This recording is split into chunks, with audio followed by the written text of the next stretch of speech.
네, 형제자매님들 반갑습니다.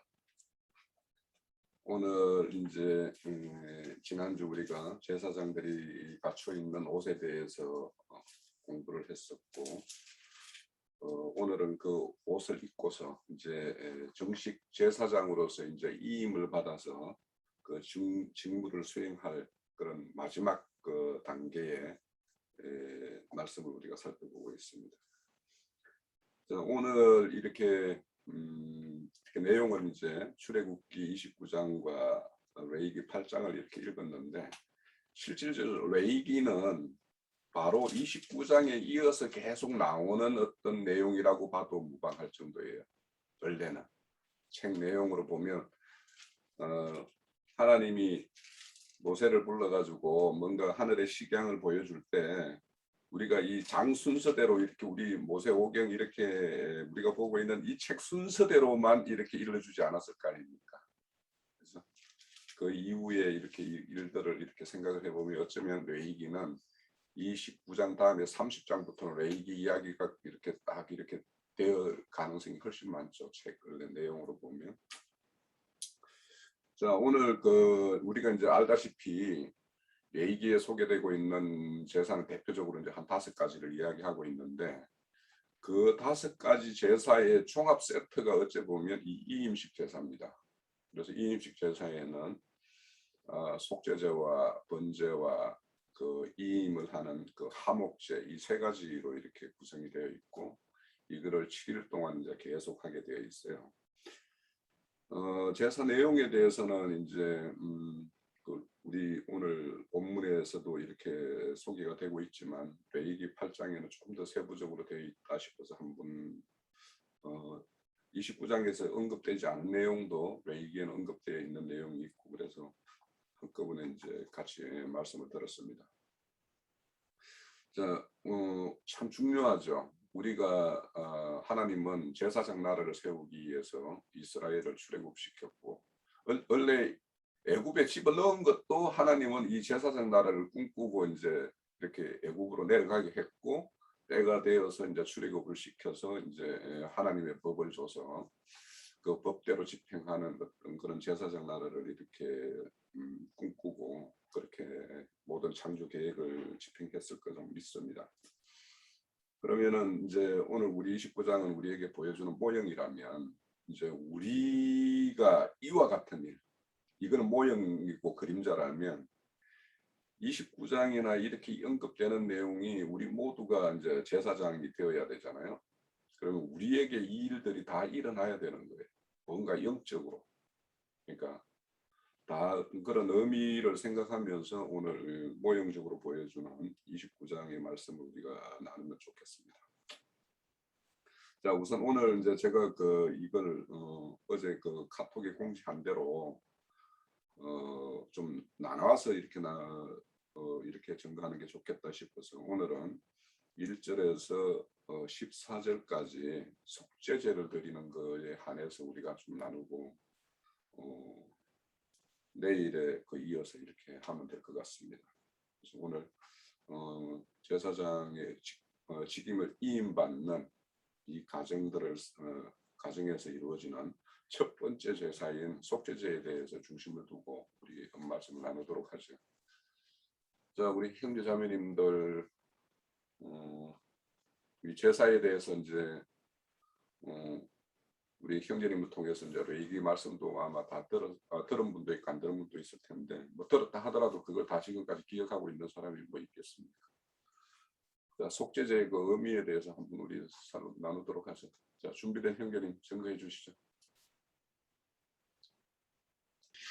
이 29장은 제사장 직분을 이제 위임하는 그 위임식에 대한 내용인데, 이 내용이 방금 홍영재님 말씀하셨다시피 이스라엘의 그 제사장에게 한정된 이야기가 아니라 이 제사장 위임 내용을 쭉 보면서 영적으로 우리가 참 어떤 교훈을 받아야 될 것인가, 그것도 이제 생각하면서 사실은 우리가 살펴봐야 되는 그런 내용이라고 생각합니다.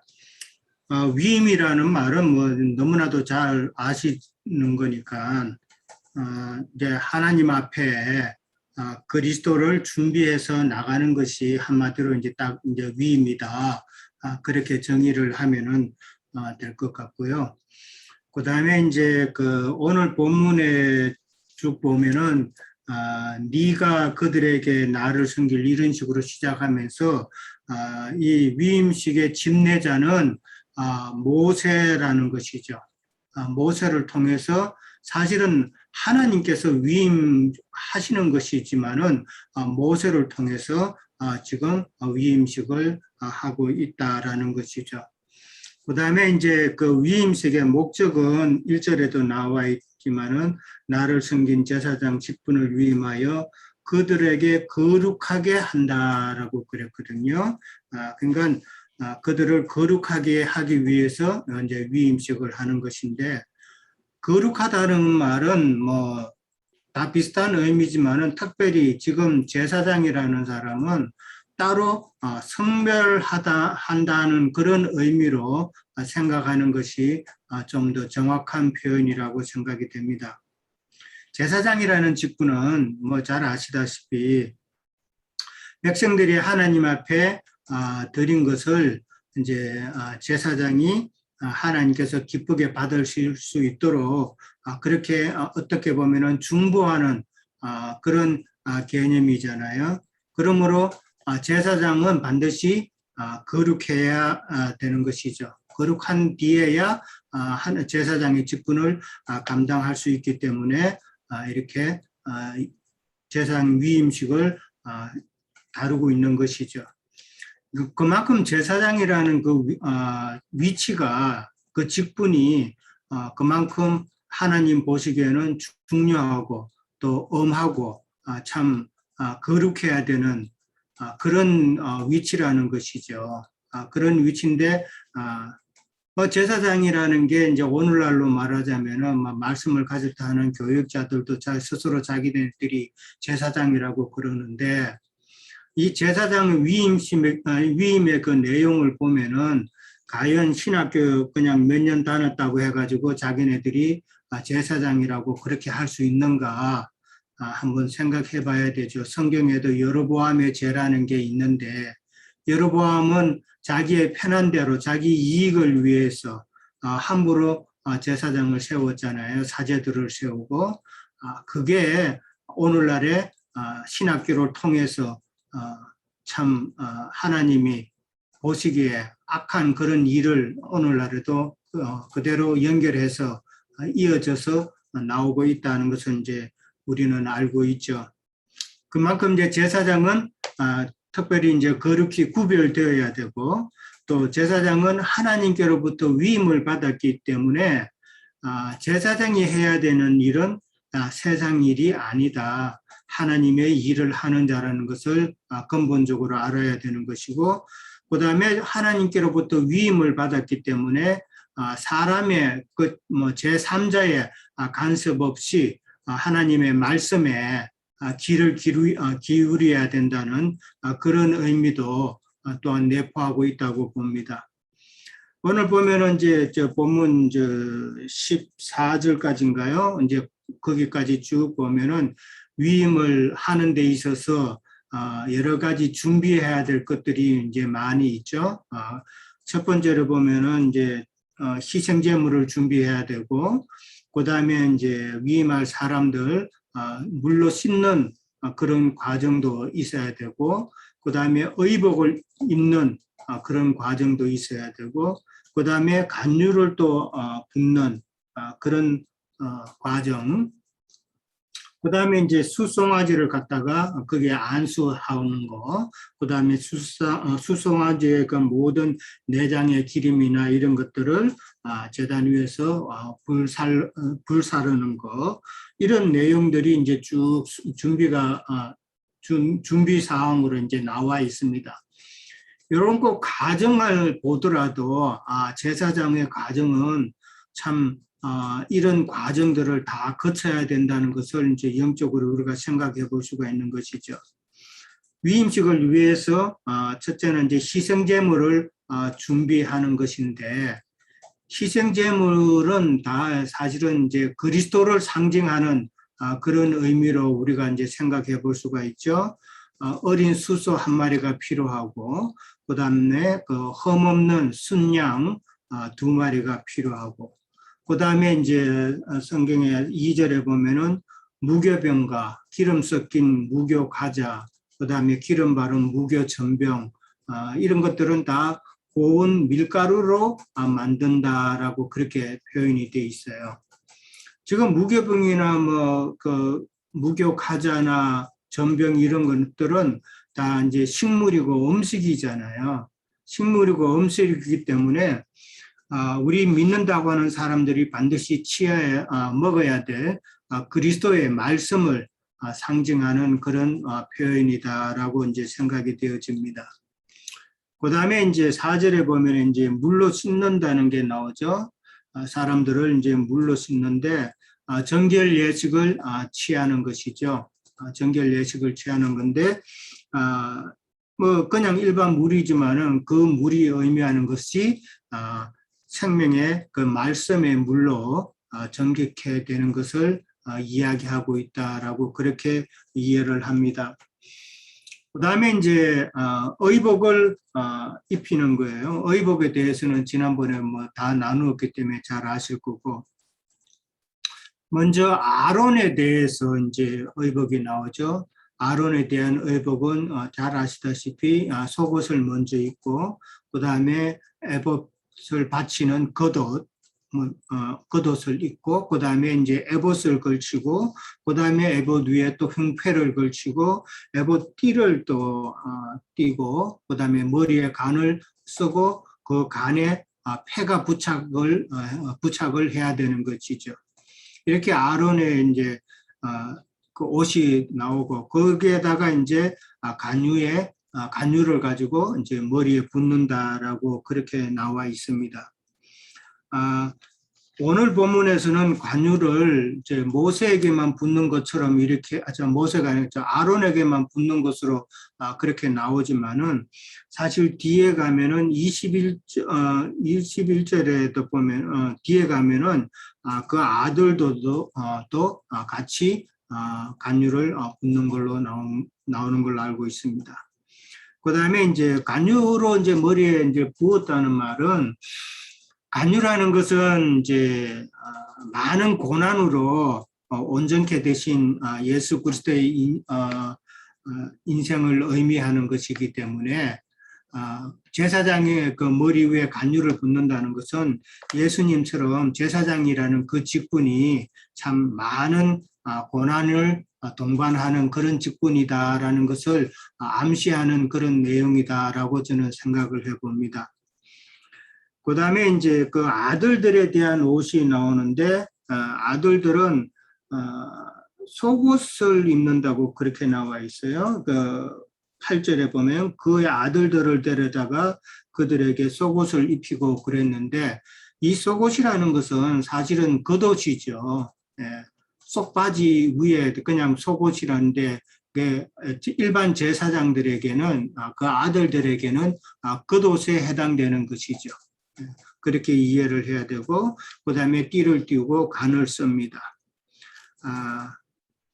간유로 이제 그 머리에 붓는다 그랬는데 21절에 뒤에 가면은 그 사람에게뿐만 아니라 옷에도 그 피와 간유를 뿌리는 내용이 나옵니다. 그러면 왜 옷에다가 그렇게 뿌릴까? 사람 지금 제사장을 위임하고 제사장을 거룩하게 하는 것이면은 사람에게 뿌려야 되는데 21절 뒤에 가면은 옷에도 피와 간유를 뿌려서 옷이 거룩하게 되도록 하라 그렇게 되어 있거든요. 그러면은 이거는 무슨 뜻인가? 옷이라는 것은 그 사람의 그 직분을 상징하는 것이잖아요. 군인이면은 군인복을 입고 있으면은 군인이고 제사장의 옷을 입고 있으면 그 사람은 제사장이란 말이에요. 그러면은 옷에다 뿌린다는 것은 제사장의 직분이 거룩하게 된다는 그런 의미다. 그러니까 제사장의 사람보다도 제사장의 직분이 더 중요하다는 것을 말하는 것이 아닌가 이제 그렇게 생각해 봅니다. 제사장이었던 그 나답과 아비후 같은 경우도 제사장이지만은 다른 불로 하나님 앞에 드려서 심판받았잖아요. 마찬가지로 사람보다는 제사장의 직분이 그만큼 더 중요한 것이 아닌가, 그것을 말하는 것이 아닌가 생각해 봅니다.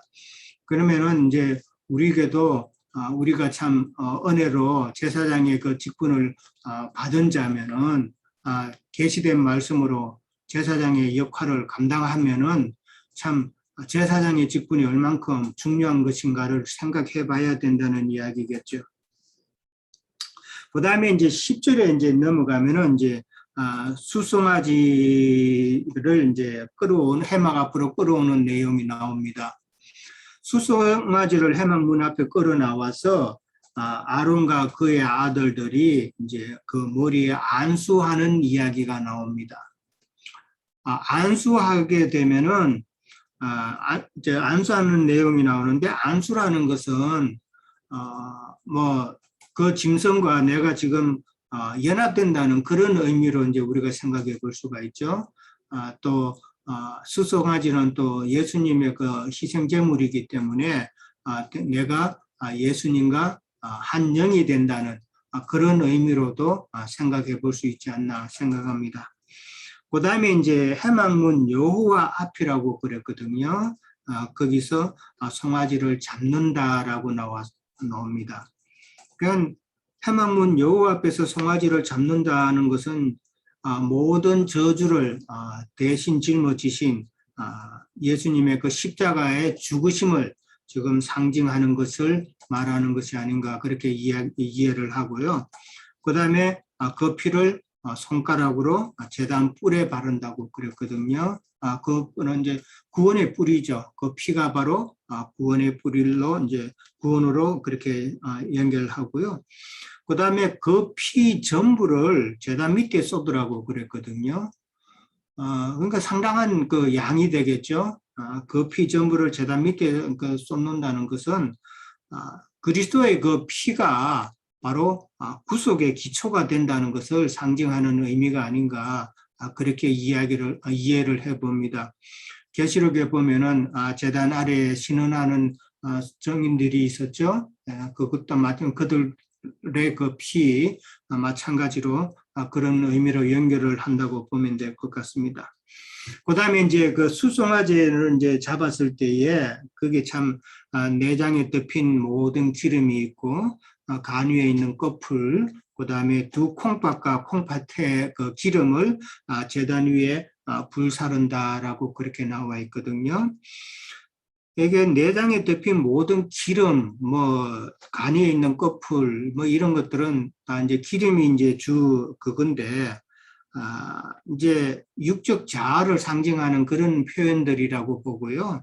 또 다르게 또 생각하면 우리 옛사람의 그 정신 체계가 바로 이런 왜냐하면 내장은 일종의 그 체계가 잡혀 있는 아무렇게나 있는 게 아니잖아요. 어디 내장이 있고 간은 어디에 있고 콩팥은 어디에 있고 이런 식으로 딱 조직화되어 있기 때문에 우리의 그 정신 체계를 이야기하는 것이 아닌가, 그렇게 생각해 봅니다.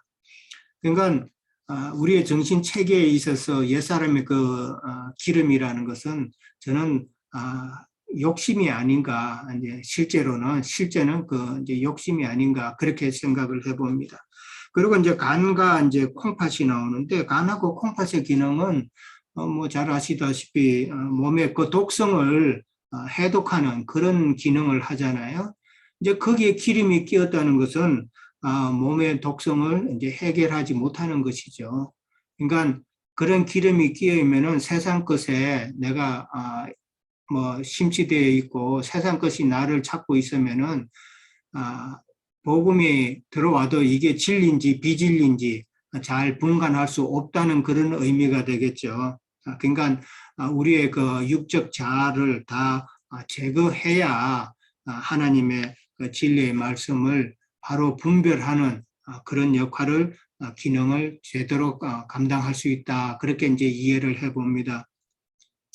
그 다음에 이제 또 한면으로는 이제 기름이나 이런 것이 이제 항상 성경은 양면으로 보자면 우리의 그런 옛사람의 모습도 보지만은 지금 수송아지는 이제 십자가에 못 박히신 그 예수 그리스도를 상징하기 때문에 내장의 모든 기름이나 이런 표현들은 한면으로 예수님의 그 영과 혼을 상징한다라고 이제 그렇게 또 이해를 해봅니다. 그게 이제 속죄 제물로 드려졌다는 것이죠. 그 다음에 이제 수소의 고기와 가죽과 똥은 짐 밖에 버리라고 그랬거든요. 짐 밖에 버리라고 그랬는데, 짐 밖, 그러니까 예루살렘 성 밖 골고다 언덕에서 버려진 예수 그리스도의 육신의 몸을 상징하는 것이 아닌가 그렇게 이제 이해를 해봅니다. 그러면서 이제 이는 속죄제니라라고 이제 그렇게 딱 이야기가 나옵니다. 그러니까 이 속죄제라고 하는 그 의미는 먼저 하나님 앞에 나가려면은 반드시 지난 날의 죄들을 다 고백하고 속죄를 받아야 한다는 그런 의미가 함축되어 있다고 저는 생각해 봅니다. 이제 속죄제라고 딱 그렇게 말을 하는 것이 그냥 단순히 뭐 속죄제 설명을 하는 것이 아니라 그 속죄제라는 그 단어 속에 하나님 앞에 나가려면은 반드시 먼저 이 속죄제의 과정을 거쳐야 된다는 이야기죠. 그리고 이제 뭐 속죄제 제물은 다른 제물은 화목제나 이런 것은 사람과 제사장이 나누어 먹고 뭐 가지는 부분이 있지만은 속죄제 제물은 온전히 하나님께 드려야 되는 그런 제물이기 때문에 사람의 몫은 없다라는 것이죠. 예, 여기까지만 하겠습니다. 네, 형제님 수고하셨고 잘 요약을 해주신 것 같습니다. 또 우리 형제자매, 예, 기령교님, 네. 엄수, 예. 네. 우리 유영진님이 그 차례로 순서를 이렇게 쫙 해놓으면 자동으로 이렇게 잘 정리가 되는 것 같아서 감사합니다. 저는 움펑두펑 막 이렇게 보는 스타일이라 하여튼 네. 이제 29장을 읽으면서 모세가 이렇게 이제 아론의 아들들을 통해서 주님을 섬길 자들을 위임해서 이렇게 세우는 것을 보면서 이게 이제 구약의 옛 모형이죠. 신약에 예수님이 오셔서 이렇게 제자들을 세우고 또 증인들을 영적으로 이렇게 세우는 것에 대한 모형으로 우리가 이제 이해할 수 있죠. 특히 저는 이제 여기서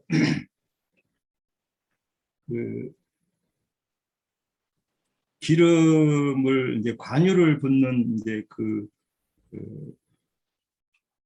의미를 이제 좀 생각을 해봤는데 구약에서는 사울 왕도 세울 때 기름을 부어서 사무엘이 세웠고 또 다윗도 양치기를 할 때 이렇게 세웠고 그런데 이제 다윗은 두 번의 그 기름을 붓는 것으로 나오죠. 이제 온 이스라엘 왕이 될 때 다시 기름을 부어서 온 이스라엘 왕으로 이렇게 등극을 하게 되는데 저는 이제 여기서 부르심과 택하심에 대한 의미를 우리가 이해할 필요가 있다 이렇게 생각을 하고 사울 왕은 부르심 안에서 광야 신앙으로 실패한 왕에 대한 상징이다 이렇게 보고 또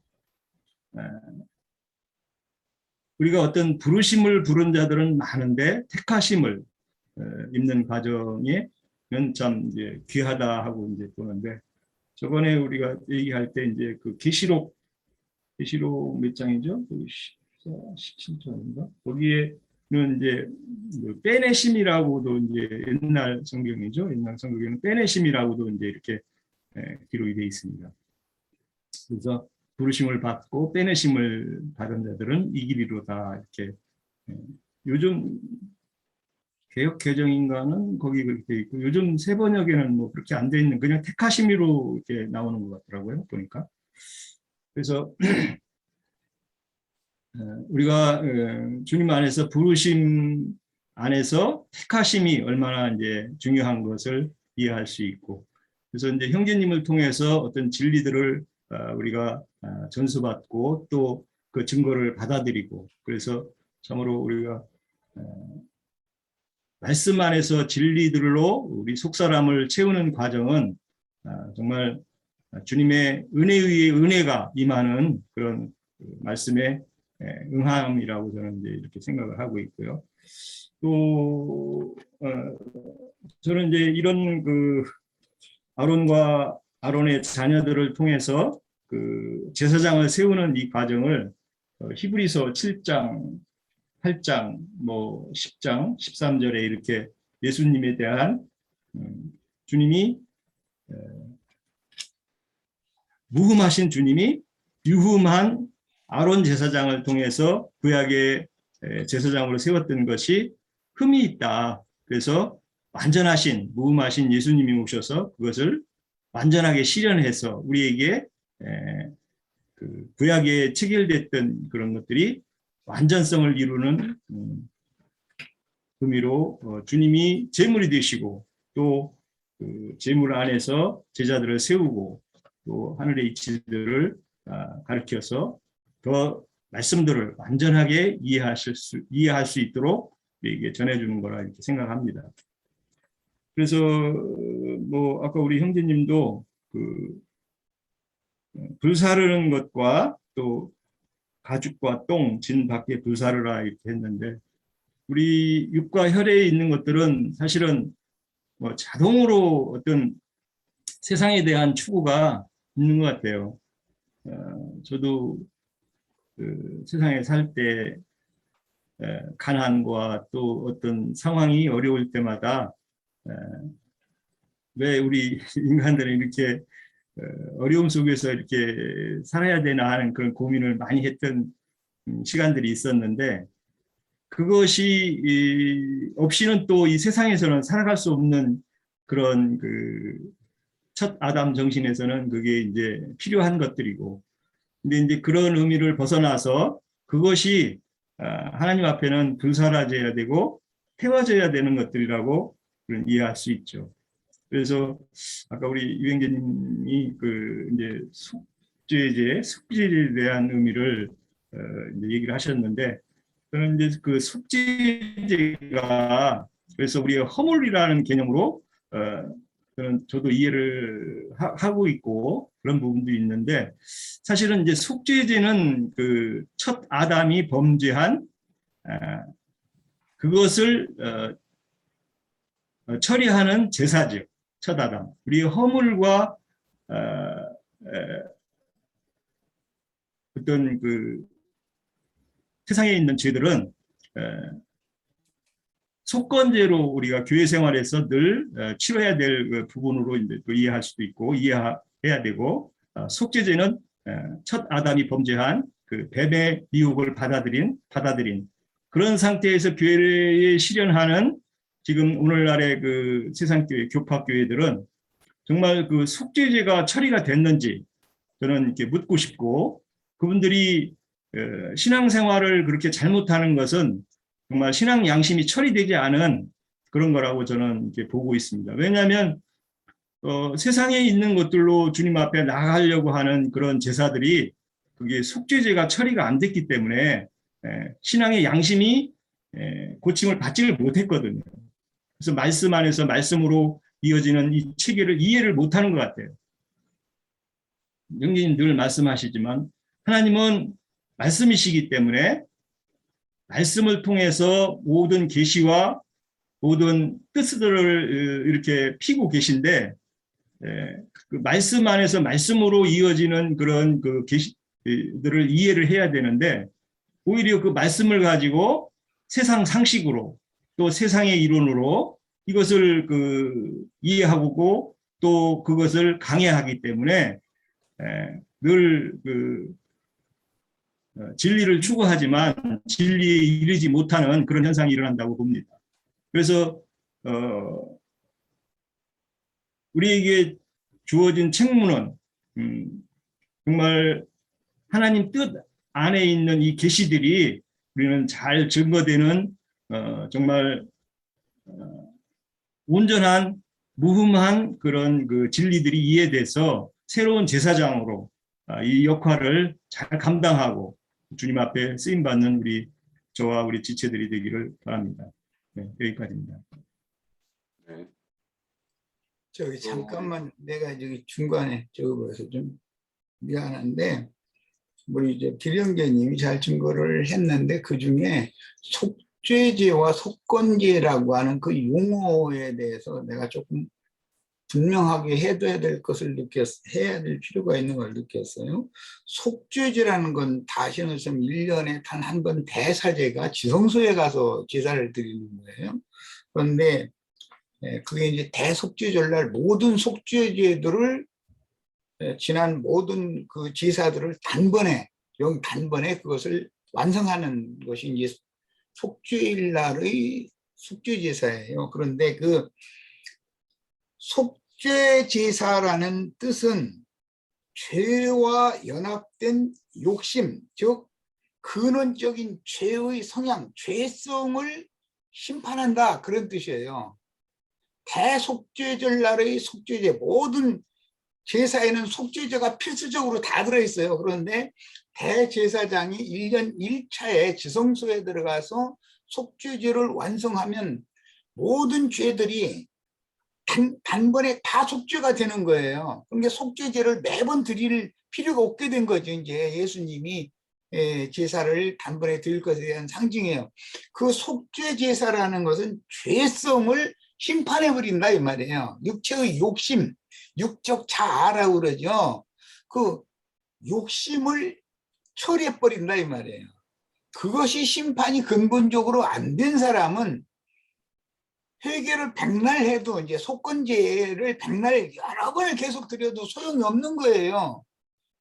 그 욕심 속에는 죄가 거하면서 죄들을 계속해서 반복해서 유발시키기 때문에 예수 그리스도의 단번 속죄에 대한 이해가 명확하게 믿어져서 그 깨달음으로 말미암아 받아들여진 사람들이 이게 믿는다고 그러는데 이것이 근본적으로 예수를 나의 구원자로 믿어지지 않은 사람, 신앙 출발이 안 된 사람은 아무리 선한 얘기를 가르치고 중벌하라고 아무리 종용을 해도 소용없어요. 죄성 자체가 처리된 사실이 없기 때문에 옛사람이 죽지 않았기 때문에 옛사람이 심판받았지 않았기 때문에 그 말이에요. 죄성을 처리하는 것이 뭐냐? 근본적인 죄성을 처리하는 것이 예수 그리스도의 단번 속죄단 말이에요. 네. 요거 명확하게 좀 해야 되겠어요. 자, 또 이어주실 형제 자매님 계세요? 빨리 하시죠. 네, 김태순 자매님. 네. 속죄하고 속건에 대해서 저도 오는 것이 조금 있어서 말씀드리면 우리가 이론적으로 흔히 난쟁하는데 받은 거는 속죄는 속옷, 영의 구원과 관계되고 속건은 이제 거둬지고 혼의 구원과 관계되는 그렇게 들었잖아요. 영이 이제 살아가야 되고 죽을 때까지라고 그랬는데 저는 실제 하나님 저한테 찾아오셔서 가르쳐 준 것은 저는 그렇게 느껴집니다. 뭐 맞는지는 모르겠지만 제가 받은 거기 때문에 속죄는 단 한 번인데 저는 저번에도 얘기를 계속 드렸는데 신을 바꾸는 거라고 생각을 해요. 예전에는 우리가 종교에 있을 때는 속죄가 뭔지 속건인지도 구별도 못했고 아무것도 구별 못했는데 저희들이 마귀를 섬기고 있다는 걸 그때는 몰랐었잖아요. 그래서 저는 하나님 찾아와서 참신이 어떤 분이라는 걸 저한테 가르쳐주면서 참회개를 하게 됐는데 이 참회개가 얼마나 중요한 건지를 저는 조금 깨달은 것 같아요. 그래서 지금까지 내가 마귀 하나님을 섬겼구나. 종교성이라는 것이 기독교에서 가르치는 그런 것들이구나. 그래서 구별도 못하고 그냥 속건 그러면 그게 다인 줄 알고 뭐 그냥 한마디로 그냥 갈라지지가 않죠 생각이. 그런 부분에서 예수 그리스도가 어떤 분이신가를 알고 참회하고 나면 그 옛 속성, 옛 욕심, 우리 속에 들어있는 그런 탐욕 이런 것들을 저절로 버리게 되는 그런 것을 조금 체험한 것 같아요, 저는. 그래서 나로 사는 것이 아니라 나와 주님이 함께하면, 물론 우리도 육성이 있기 때문에 지금 다 버려진 건 아니지만 주님과 함께 하면서 하는 생명률에 의해서 그렇게 주님으로 함께 살아가는 그게 되어지면 조금씩 바뀌어져 가는 그런 것을 체험하고, 그리고 속고는 이제 스스로 저울이 생각날 때 하다 보면 깨끗이 닦아지고, 그러면서 내가 조금씩 하나님 앞으로 나아가진다. 이것이 소망이 되어서 힘을 내고 나갈 수 있는 것들이 되어진다고 저는 그렇게 느꼈습니다. 그래서 여기까지만 말씀드리겠습니다. 신을 바꾸는 것이 얼마나 중요한 건지, 내가 네. 지금 마귀를 섬기고 있는지 참 하나님을 섬기고 있는지를 우리 모두 한번 들어가봤으면 좋겠다는 말씀 드렸습니다. 네. 자, 오늘은 이제 이임식의 속죄제예요. 그래서 우리가 복싱은 속죄, 제사의 어떤 것이 반드시 이제 동반되지만 이임이라는 어떤 거기에다가 좀 약간 중점을 두고 우리가 좀 이렇게 말씀을 참고했으면 좋겠다는 생각이 듭니다. 자, 또 이어주실 분 계신가요? 지금 그 첫 시간에 남은 시간이 좀 짜투리 시간 비슷할 것 같은데 제가 이제 짜투리 시간을 이용해서 잠깐만 이제 말씀을 드릴게요. 우리 이임이라는 말을 그 히브리어로 찾아보면 그 야드라고 이렇게 되어 있는데, 이게 우리 글자로 보면 히브리 글자 보면 요드라고 해가지고 점 하나 탁 찍어가지고 살짝 돌린 가장 작은 글자 있죠. 그거를 말합니다. 그래서 우리 주님이 이 땅에 오셔서 1.1헥도 할 때 그 1점이라는 것이 바로 그 요드라는 글자, 가장 작은 글자거든요. 그래서 다른 글자 위에다가 이렇게 첨자식으로 이렇게 많이 이렇게 기록하기도 하고 하는 건데, 그게 손이라는 뜻입니다. 그런데 성경에는 손에 대한 것이 아마 우리 몸의 어떤 기능 가지고 이렇게 언급하는 말씀 중에서 아마 손을 두고 이야기하는 것이 아마 가장 많을 겁니다. 손이라는 것은 가장 활발하고 어떤 모든 것의 어떤 표현의 어떤 가장 말을 하는 입과 거의 동반되는 어떤 수준으로 이 손이라는 것은 이렇게 표현되는 것이기 때문에 그런 것 같아요.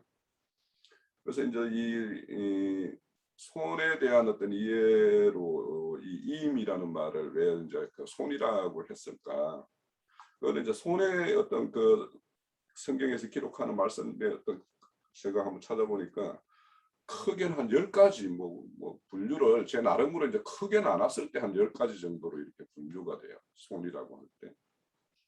그래서 오늘 이 이임식이라는 말은 대표적으로 제가 보건대는 한 두세 가지 의미가 이렇게 복합되어 있다라는 느낌이에요. 이 이임이라는 말 속에. 그러니까 손에는 이제 제일 첫 번째는 여기에는 이제 손을 채운다라는 뜻으로 이제 제일 첫 번째 해석을 합니다. 요 이임을 말할 때. 그래서 이제 그 손을 채운다라는 것은 어떤 그 책임과 임무가 이렇게 주어져서 그 사람이 어떤 뭔가를 이렇게 딱 맡아서 해야 된다라는 이런 의미와, 두 번째는 제사장은 늘 하나님 앞에 나아갈 때 손에 빈손으로 나아가는 게 아니라 항상 재물을 가지고 나가야 되기 때문에 재물로 이렇게 손을 이렇게 채운다, 이런 어떤 의미, 이 대표적으로 이런 의미가 있는 것 같고요. 그리고 손은 이 한편으로는 복종이라는 어떤 의미가 있어요. 우리가 누구를 누구 밑에 수하에 둔다 이런 말을 하잖아요. 이 수하라는 말이 손이거든요. 손 아래 둔다라는 뜻이기 때문에.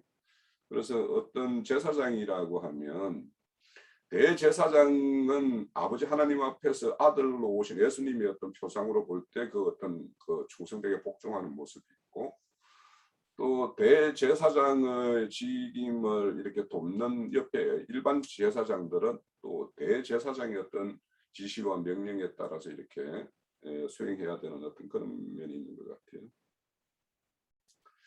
그래서 그런 어떤 대표적으로 그런 뜻이 있고, 소는 이제 다른 의미로 보면은 또 무엇을 손 아래 둔다 이런 뜻도 많이 쓰죠. 하갈은 사라의 다스림을 받아야 되는기 때문에 사라의 손 아래 둔 어떤 사람이에요. 그리고 이제 보디발의 어떤 집을 생각을 해보면 보디발의 모든 집의 어떤 행정을 그 요셉의 손 아래 이렇게 둔다고 말을 하죠. 그러면 그거는 손 아래 둔다라는 것은 손 아래 두어지는 상태의 사람은 충성되게 복종을 해야 되는 것이고, 그 손을 맡은 자는 그것에 대한 어떤 책임이 있는 거예요.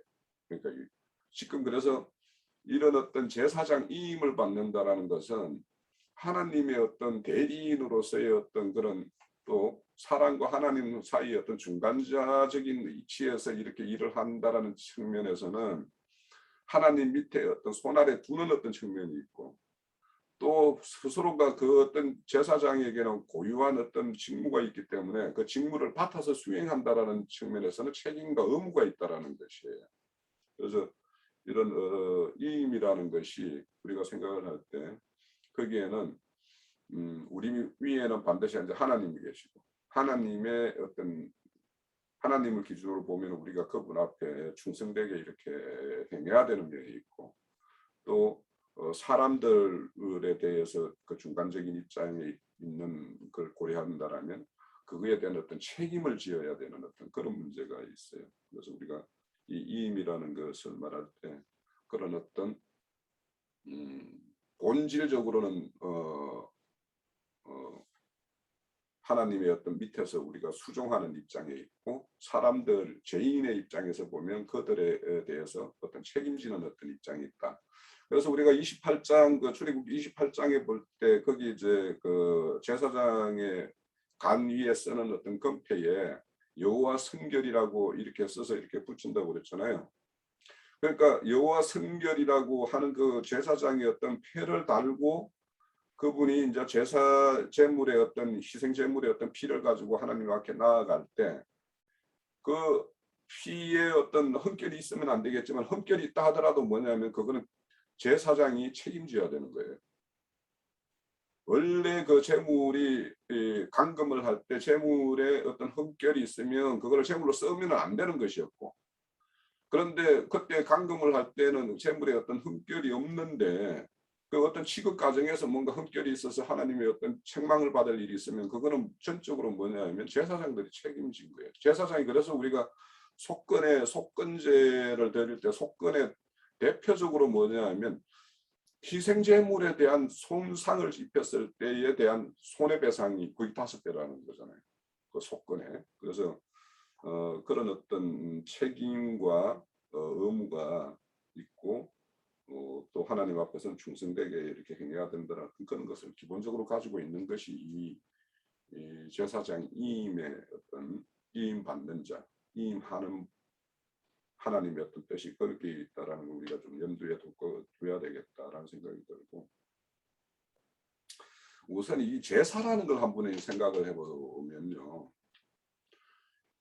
이게 하나님께서 우리에게 주신 것 중에서 가장 은혜이고 은혜의 극치가 사실은 이 제사예요.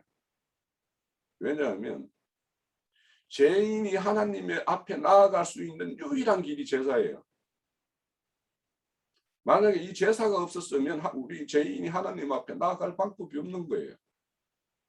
그러니까 이게 어찌 보면 어떻게 하나님이 이렇게 제사를 지낼 때 이렇게 생명 있는, 우리 육신의 생명이지만 육신의 생명 있는 그 맥을 따가지고 피를 흘리고 피를 봐야 하고 그 고기가 타는 그 냄새를 맡아야지 어떻게 하나님이 이걸 제사로 이렇게 받아들일까, 이렇게 생각을 하실 수 있어요. 그 어떤 그 겉으로 드러나는 우리 인간의 어떤 그런 그 뭡니까, 기본적인 어떤 세상적인 어떤 그런 관점으로 보면 좀 뭐 잔인한 것 같잖아요. 그런데 그것이 그렇게 잔인한 것이 뭐냐면 그렇게 우리의 제 실상이라는 거예요. 그러니까 우리가 제사를 지내면서 희생 제물을 보면서 불쌍하다 어떻다라고 하는 거, 그거 이전에 우리의 죄라는 것은 결국에는 이렇게 하나님의 어떤 심판을 받고 목이 따지고 이렇게 돼야 될 어떤 존재의 어떤 실상이고라는 것을 먼저 알아야 되거든요. 그래서 이 제사라는 것은 하나님 거룩하신 하나님 앞에 거룩하지 못한 죄인이 나갈 수 있는 유일한 수단을 우리에게 길이 없는 길을 하나님이 제시해 준 거예요. 그 길로.